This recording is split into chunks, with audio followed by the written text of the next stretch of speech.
Amandla awethu qina msebenzi qina qina wahlali qina phansi amasala phansi futsek amasala futsek away with budget cuts away forward to socialism forward Amandla. Comrades, thank you very much.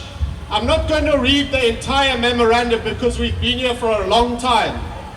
But I wanted to say to these gentlemen behind me in their nice suits that in front of you, my friends and comrades, are workers, community leaders, activists, unemployed, trade unions that have been marching on an annual basis every single year to this spot right here to put forward our demands, comrades.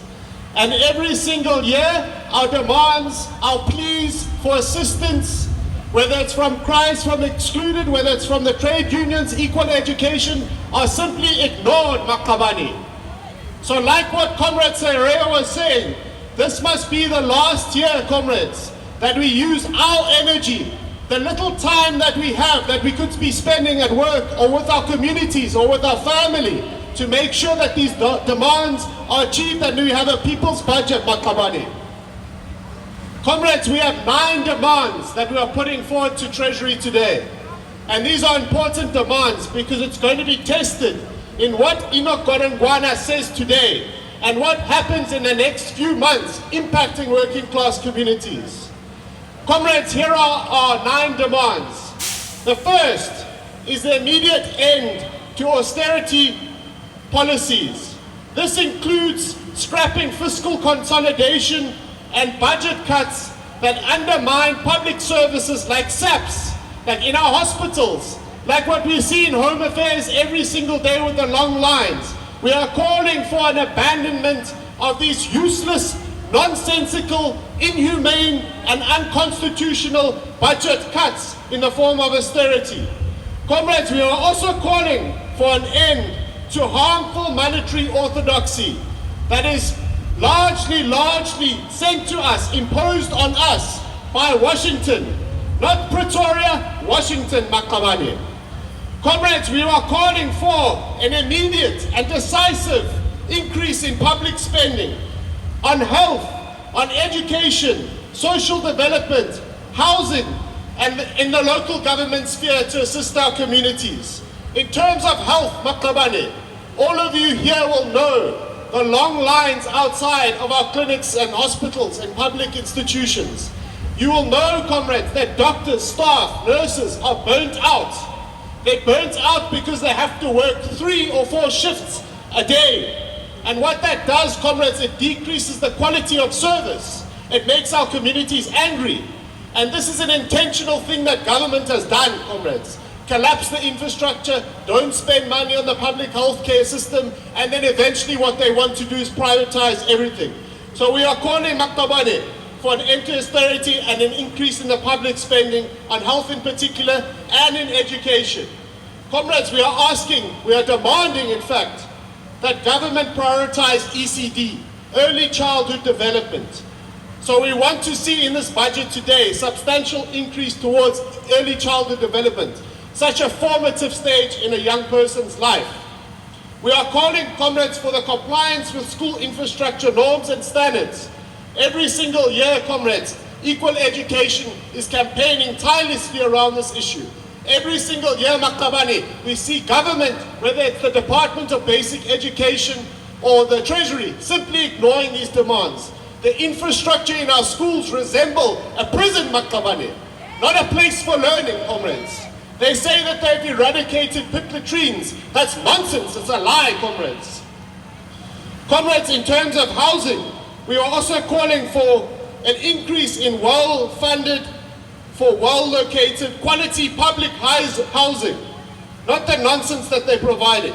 We're calling for an end to spatial apartheid and dumping of the working class on the periphery of urban points of production.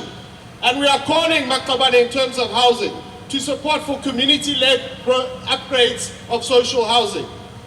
Comrades, our third point, and I'll speed up, is to call for and demand an end to the freezing and cutting of public sector wages and posts.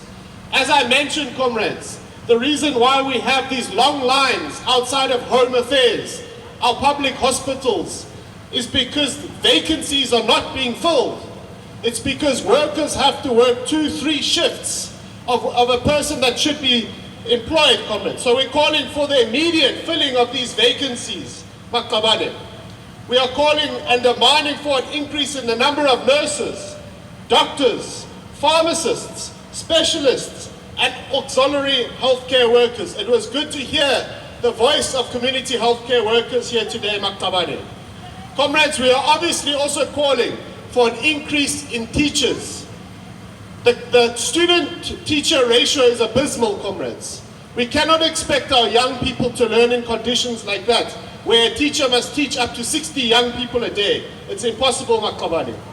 Comrades, we are calling for and demanding, and this is our clarion call, for a complete rejection of privatization and commercialization. I won't go through all of the points, Comrade Chair, but needless to say, every single aspect, every single necessity that's enshrined in our Constitution is now headed towards being privatized. We can see it happening in electricity with what they used to call unbundling, which is a form of privatization, and now we see it with the most basic necessity, water, Makabane.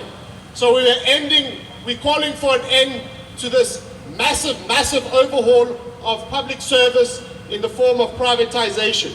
Comrades, number 5, we are calling for the expansion of social protection, not the cutting of the SRD grant, not the introduction of some DA manufactured job seekers grant. We are calling for the expansion of the SRD into a universal basic income, which has been proven, Makabane, academically, economically, to lift people out of poverty. So we want to hear very carefully what Enoch is going to say today about social protection, and our demands for the gentleman from Treasury are contained in our memorandum. Comrades, we are calling for an immediate prioritization, not presidential commissions, not workshops, but we're calling for decisive state intervention, ensuring decent and secure jobs for our people. The majority of our youth, comrades, 1 out of 3 young people, are sitting at home with their CVs, with their qualifications. They cannot find work, Makabane. We need intervention in that regard. So, Comrade Chair, we table some of our demands in that regard. Point 7, nearly complete, comrades. We are calling for the proper political will and resourcing to fund safety and security in our communities and put an end to gender-based violence and femicide. Comrades, in our communities on a daily basis, this type of investment is important. Investing in community-based safety programs, whether it's through the CPFs, whatever it might be, to combat extortion, to combat gang violence and organized crime. Pansi, Tsotsis, Pansi. Comrades, we are also calling for an increase in gender-based violence and femicide prevention, shelters, survivor support, and overall of the criminal justice system. The second last point, very critical, Makabane, is on land, water, and support for small-scale producers. We had our comrades here on an annual basis. Remember, comrades, our population is majority made up of females. The majority of the activists that we see here are females, Makabane. The main source of production, whether it's in an urban or rural area, is headed or led by women, Makabane. Why are we saying this? We need to make sure, Makabane, that our communities, both rural and urban, have a better understanding and are appreciated and supported around food security. We have increasing levels of child malnutrition. In 2026, Makabane, how is that possible that children are dying of malnutrition? So we're calling for immediate intervention in building self-reliance in the form of supporting small-scale producers. Comrades, I mentioned food sovereignty. We need to have a concrete plan and proper funding around agrarian transformation. The last point, Chair, is in relation to a people's budget through progressive redistribution. Comrades from Treasury, or gentlemen from Treasury, what we're suggesting is the following. In the most unequal society on earth, redistribution is a necessity. It's a human necessity that needs to be done. The massive tax gap, aggressive tax avoidance, and corporate profit shifting are draining public resources. We therefore demand the following, comrades. Decisive action against tax evasion and illicit financial flows. Billions of rands are leaving this country because of tax loopholes, billionaires, tsotsis, amasala that are sending this capital outside of our country that must be reinvested. We're calling for the implementation of a progressive wealth tax. Tax the rich, Makabane, and higher taxes on luxury consumption and corporate jobs, corporate taxes. Lastly, Comrade Chair, we are calling for the removal of unjustified tax breaks for wealthy corporations. This includes aspects of private medical schemes.